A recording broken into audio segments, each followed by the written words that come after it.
Here's a quick tutorial on how to check your student email.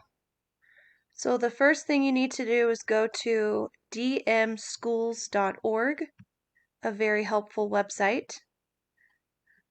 Then you will click on Students at the top in the middle. And then you'll scroll down until you find Student Email.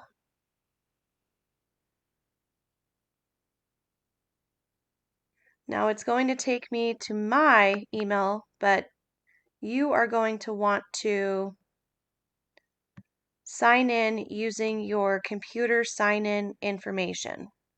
So however you sign in on your computer, it will be the same sign-in information for your email.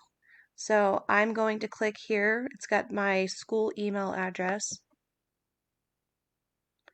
It might take you to a password page where you'll have to type in your password, and then it should open right up.